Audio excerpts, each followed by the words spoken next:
वो लगता है अभी अभी गंगा आरती ख़त्म हुई है। 6 बजा है अभी सवेरे का, और हम पहुँचे हैं अस्सी घाट में, जहाँ सवेरे 5:30 बजे गंगा आरती होती है। तो हम चले गए थे काशी विश्वनाथ मंदिर के दर्शन करने, इसलिए हमें आने में थोड़ी देर हो गई, इसलिए गंगा आरती हमारी मिस हो गई।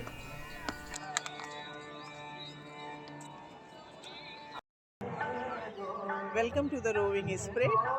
अभी बज रहे हैं सवेरे के 6:30 और हम हैं बनारस के अस्सी घाट पे। आज हमारे दिन की शुरुआत बहुत जल्दी हुई।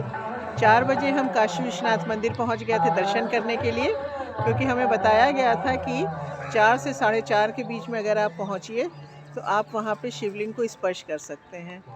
तो हम गए सवेरे 4 बजे, हम वहाँ पहुँच गए थे और बिल्कुल भी भीड़ नहीं थी। बड़े आराम से जा कर के हमने 5 मिनट भी नहीं लगा हमें अंदर पहुँचने में, और दर्शन करके आए और थोड़ा समय हमने वहाँ बिताया। फ़ोटोग्राफी तो वहाँ पे नहीं अलाउड है अंदर, तो फ़ोटो नहीं ले सकते। कल हम काशी विश्वनाथ मंदिर में दर्शन करने के लिए गए थे, तो इतनी लंबी लाइन थी कि हमें वापस लौटना पड़ा। तो मेरे ख्याल से तो दर्शन करने का बेस्ट समय यहाँ पर काशी विश्वनाथ मंदिर में सवेरे 4 से 4:30 बजे का है, जब आप गर्भगृह में जा कर के जल चढ़ा सकते हैं, दूध चढ़ा सकते हैं और शिवलिंग को स्पर्श कर सकते हैं। ठीक 4:30 बजे मंदिर के चारों तरफ, गर्भगृह के चारों तरफ वो एक रेलिंग सी लगा देते हैं, तो आप दूर से दर्शन कर सकते हैं, दूध और जल चढ़ा सकते हैं। और उसके बाद तो जैसे जैसे दिन बढ़ता जाता है भीड़ भी बढ़ती जाती है। वेट कर रहे हैं सनराइज का बनारस में, बहुत सुंदर होता है सवेरे, लेकिन फॉग इतना है कि सन तो नहीं निकलने वाला है। लेकिन ये देखिए सवेरे के बज रहे हैं 6:30 और ये सुबह बनारस। तो यहाँ अस्सी घाट पे सवेरे 5:30 बजे सुबह बनारस होती है। गंगा आरती ख़त्म होने के बाद क्लासिकल म्यूज़िक हो रहा है, जिसकी आवाज़ आपको आ रही होगी। और कहा जाता है कि इसमें जो सिंगर आते हैं वो लोग, उन्हें जीवन में खाली एक बार चांस मिलता है यहाँ गाने का। एक बार जो यहाँ परफॉर्म करते हैं या गाना गाते हैं, उसके बाद दूसरी बार उन्हें चांस ये नहीं दिया जाता है। और देखिए 6:45 बज रहा है और धीरे धीरे सूरज नज़र आ रहा है। वाह, हम जाने ही वाले थे यहाँ से, लेकिन देखिए वेट किया हमने थोड़ी देर, तो हम देख सकते हैं। और पिक्चर में उतना अच्छा नहीं आ पा रहा है जितना यहाँ देखने में लग रहा है, एकदम आधा जैसे ऑरेंज गोला, और उसका रिफ्लेक्शन देख सकते हैं पानी में। ये म्यूज़िक चलता रहे और उसके साथ में कुल्हड़ में गर्मा गर्म चाय दिसंबर की ठंडी में, और गंगा घाट पर बैठ करके ये सूर्योदय का व्यू दिखे। इतना सुंदर लग रहा है ना कि बता नहीं सकते हैं, मज़ा ही आ गया।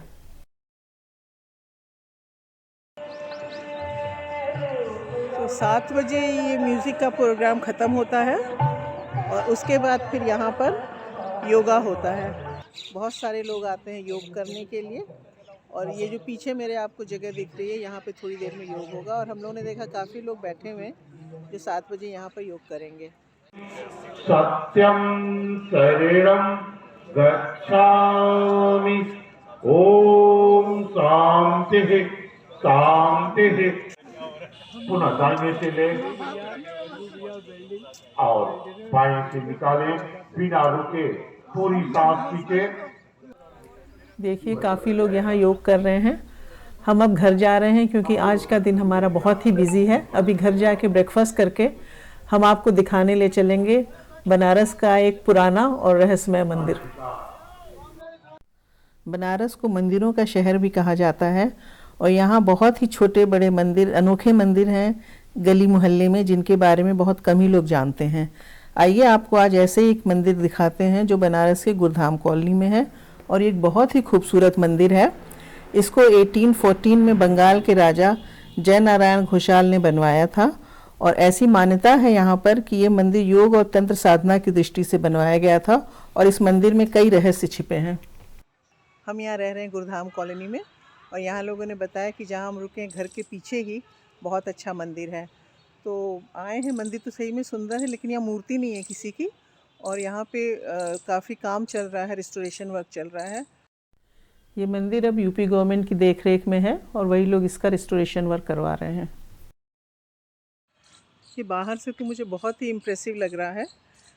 ये दो तरफ शेर बने हैं और एंट्रेंस बहुत ही सुंदर है, थोड़ी थोड़ी कार्विंग है और ये काफ़ी तो इसमें नया काम हुआ है। एंट्रेंस पे एक तरफ ये शिवलिंग रखा हुआ है यहाँ पे। ये है मेन डोर जो कि लॉक्ड है और इस मंदिर के चारों तरफ बहुत ही सुंदर कॉलम्स हैं। इस तरह के रूइंस पर्सनली मुझे बहुत अच्छे लगते हैं। यहाँ पे थोड़ी देर समय बिताना, घूमना, यहाँ के एम्बियंस को एब्जॉर्ब करना। देखिए कितने अच्छे कॉलम्स हैं, चारों तरफ जा सकते हैं। ऊपर भी ऐसे ही है, सीढ़ी चढ़ के ऊपर अगर जाएंगे तो वहाँ भी ऐसी चारों तरफ घूम सकते हैं। अच्छा, एक दरवाज़ा इधर भी है और यहाँ से भी वैसी दोनों तरफ सीढ़ी जा रही है। तो इस तरफ भी एक रास्ता जा रहा है और देखें ये हमें कहाँ लेकर जाता है। और हम पीछे आए हैं मंदिर के, तो ये देखिए ये एकदम मुझे रोमन कॉलम्स की याद दिला रहा है। और ये भी दरवाज़ा बंद है, यहाँ ये भी मंदिर ही रहा होगा कोई। और इसके साथ ही ऐसे छोटे छोटे कमरे बने उस तरफ, और आई एम श्योर उस समय इसके अंदर देवी देवताओं की मूर्ति होगी जो अभी नहीं है। छोटे छोटे कमरे या सेल बोल सकते हैं इनको। और अंदर से देखिए खाली है ये। 1 2 3 4 5 6 7 इधर हैं, ऐसे ही 7 उधर भी रहे होंगे, जिसमें से एक तो है अभी, बाकी सब टूटे हुए हैं। और अब मैं इन सीढ़ियों से चढ़ के ऊपर जा रही हूँ, देखती हूँ ऊपर क्या है। ये हम आ गए हैं फर्स्ट फ्लोर पे। यहाँ से इस तरफ देखते हैं तो ये दिख रहा है। मौसम भी बहुत अच्छा है आज बनारस में, ठंडी अच्छी है और गुनगुनी सी धूप जिसे बोलते हैं, और ठंडी ठंडी हवा चल रही है। हाथ ना कटे, यहाँ जगह जगह ये देखिए पतंग खेलने को मिल गई इनको। यहाँ जगह जगह कटी हुई पतंगों का मांझा पड़ा हुआ है। तो one has to be very careful, पैर में फंसे ना। आप ही के लिए हटा रहे हैं। ये है फ्रंट डोर जिससे हम आए हैं। गार्डन बना दिया गया है इसके बाहर, दीवार के बाहर, विच इज़ वेल मेंटेन।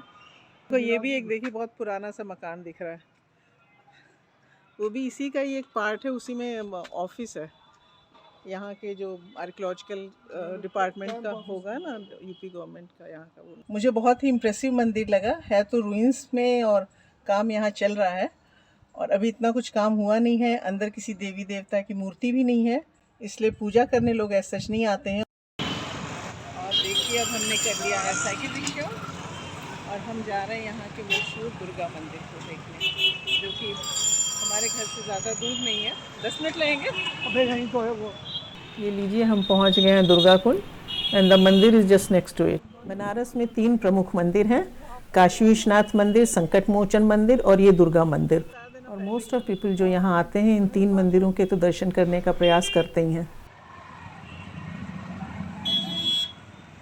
हम अभी पहुँचे हैं बनारस के दुर्गा कुंड के पास, दुर्गा मंदिर में, जो कि माँ दुर्गा को समर्पित है। और कहा जाता है ये मंदिर 18वीं सेंचुरी में बना था और माँ दुर्गा को बनारस की प्रोटेक्टर कहा जाता है। अभी देखिए मंदिर में पूजा हो रही है और ढोल वोल बज रहे हैं। एक बड़ी इंटरेस्टिंग कहानी है इसके बारे में। कहा जाता है काशी नरेश ने अपनी बेटी की शादी के लिए बहुत सारे राजाओं को बुलाया था स्वयंवर के लिए, लेकिन बाद में उन्हें पता चला कि उनकी जो पुत्री है वो वनवासी राजा सुदर्शन, जो देवी के भक्त थे, उनसे शादी करना चाहते थे। तो काशी नरेश ने चुपचाप उन लोगों की शादी करा दी। और इसके बाद जो राजा आए थे स्वयंवर में वो बहुत नाराज़ हो गए और वो सुदर्शन और राजा सुदर्शन और काशी नरेश से युद्ध करने लगे। तो राजा सुदर्शन थे जो देवी के भक्त थे, उन्होंने देवी की पूजा की और देवी यहाँ पर आई अपने सिंह पे सवार हो करके, और राजा सुदर्शन की तरफ से उन्होंने बाकी राजाओं से लड़ाई की और ऑफ कोर्स राजा सुदर्शन और काशी नरेश विजयी हुए। तो कहा जाता है उसके बाद काशी नरेश ने माँ दुर्गा से कहा कि अब आप यहीं पे रहिए और बनारस की रक्षा कीजिए। उसके बाद ही तब ये फिर मंदिर बना, इसलिए माँ दुर्गा को बनारस की प्रोटेक्टर कहा जाता है। और वैसे बताया जाता है ये मंदिर तो बना 18वीं सेंचुरी में, और इसमें जो मूर्ति है वो स्वयंभू है, उसे किसी ने बनवाया नहीं था, वो स्वयं प्रकट हुई थी।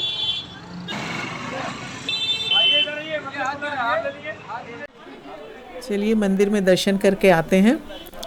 बहुत ही सुंदर मंदिर दिख रहा है ये, लेकिन फोटोग्राफी इसके आगे अलाउड नहीं है। तो कैमरा अब मैं रख देती हूँ और दर्शन करके आके आपको बताते हैं कि कैसा है अंदर।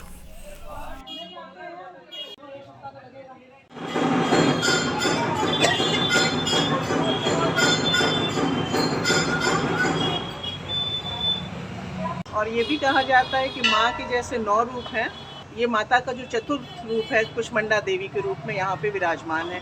और अंदर माँ दुर्गा के अलावा सरस्वती देवी है और महादेव का मंदिर है, गणेश जी का मंदिर है। अंदर से मंदिर बहुत ही सुंदर है और अगर आप बनारस आते हैं तो यहाँ ज़रूर आइए। मोस्ट ऑफ पीपल जो बनारस आते हैं वो यहाँ आके दर्शन जरूर करते हैं दुर्गा माँ के। इसके साथ ही एक वाटर पॉन्ड है और जो इसी मंदिर के नाम पर उसे दुर्गा कुंड कहा जाता है। दुर्गा कुंड की साइड से होते हुए हम जा रहे हैं बाबा कीनाराम के आश्रम। बाबा कीनाराम का आश्रम रविंद्रपुरी में है।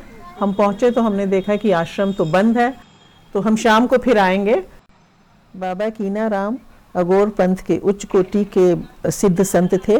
मान्यता है कि बाबा 170 साल जीवित रहे। इनका जन्म 17वीं सेंचुरी में हुआ था और 18वीं सेंचुरी में बाबा ने समाधि ले ली। कहा जाता है कि भारत में 6th सेंचुरी में ऑलमोस्ट लुप्त हो चुकी अघोर परंपरा को बाबा ने पुनर्जीवित किया और बनारस में अघोर परंपरा की सर्वोच्च गद्दी की स्थापना की, जहां उनकी जलाई हुई धूनी अभी भी प्रज्वलित है।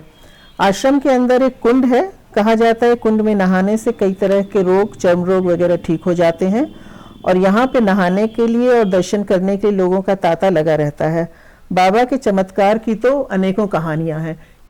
Photography is not allowed here inside. तो हम गए कार में कैमरा रख करके दर्शन करने गए अंदर और दर्शन करके हम बाहर आ गए हैं। बहुत ही बड़ा आश्रम है और बहुत भव्य मंदिर है, एकदम पगोडा स्टाइल में बना हुआ।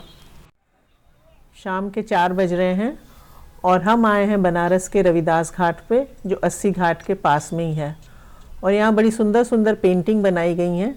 ये तो देखिए कितना सुंदर यहाँ पे भारत का नक्शा बनाया है।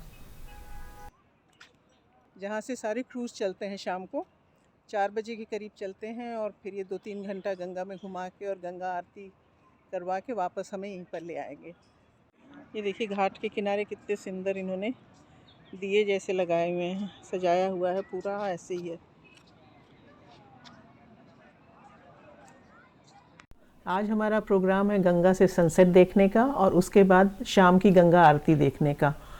और हम लोग अकेले नहीं आए हैं, फैमिली के साथ आए हैं। एनके की दीदी जीजा जी जिनके यहाँ हम रुके हैं और उनके बेटा, बहू और ग्रैंड चिल्ड्रेन, ये लोग यूएस से आए हैं और the children are so excited, they are enjoying themselves.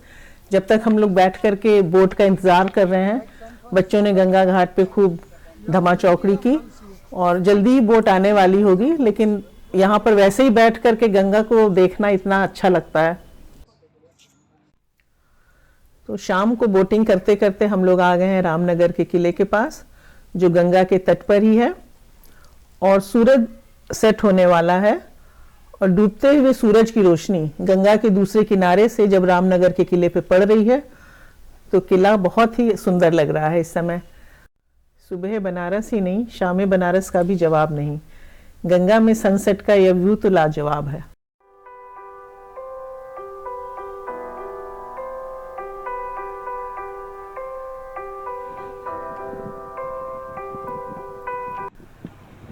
तो सनसेट देखने के बाद अब हम जा रहे हैं गंगा आरती देखने दशाश्वमेध घाट की तरफ। और जैसे जैसे अंधेरा होता जा रहा है सब घाटों पे लाइट जलती जा रही है और सब घाट जैसे जगमगाने लगते हैं। ये शाम की आरती देखने के लिए दशाश्वमेध घाट पे हज़ारों लोग आते हैं और ये आरती आप घाट पर आकर सीढ़ियों पर बैठकर भी देख सकते हैं। उसके लिए यहाँ थोड़ा पहले आना होगा सीढ़ियों पर अपनी जगह बनाने के लिए। हम पहले देख चुके हैं घाट पर से ये आरती और लेकिन अब बोट पर से देखने का ये हमारा पहला एक्सपीरियंस है।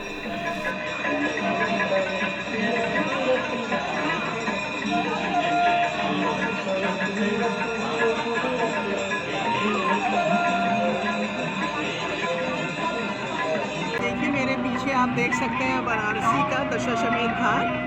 शाम के बज रहे हैं 6:15 और हम आए हैं यहाँ की आरती देखने। तो यहाँ रोज़ गंगा आरती होती है। तो वैसे तो कई घाटों पे होती है लेकिन दशाश्वमेध घाट की आरती सबसे ज़्यादा मशहूर है। तो हम अभी हैं बोट पे और आरती शुरू हो चुकी है, 6:15 बजे शुरू होती है। तो आइए आप भी हमारे साथ यहाँ की आरती का आनंद लीजिए।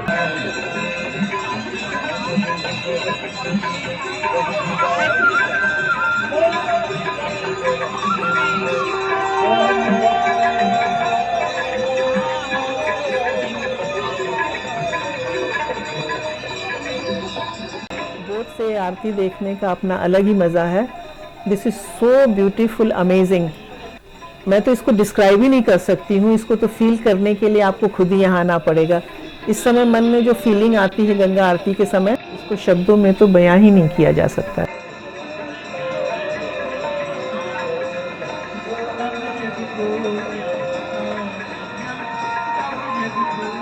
बनारस के ऐसे जगमगाते घाट तो हमने पहले कभी नहीं देखे। उम्मीद है आपको ये एपिसोड पसंद आया होगा। जिन्होंने चैनल को सब्सक्राइब नहीं किया है वो प्लीज़ सब्सक्राइब कर दीजिए and please do like, share and comment. मिलते हैं जल्दी नेक्स्ट एपिसोड में, और नेक्स्ट एपिसोड में हम आपको ले चलेंगे सारनाथ और सारनाथ के आसपास के अनएक्सप्लोर्ड प्लेसेस।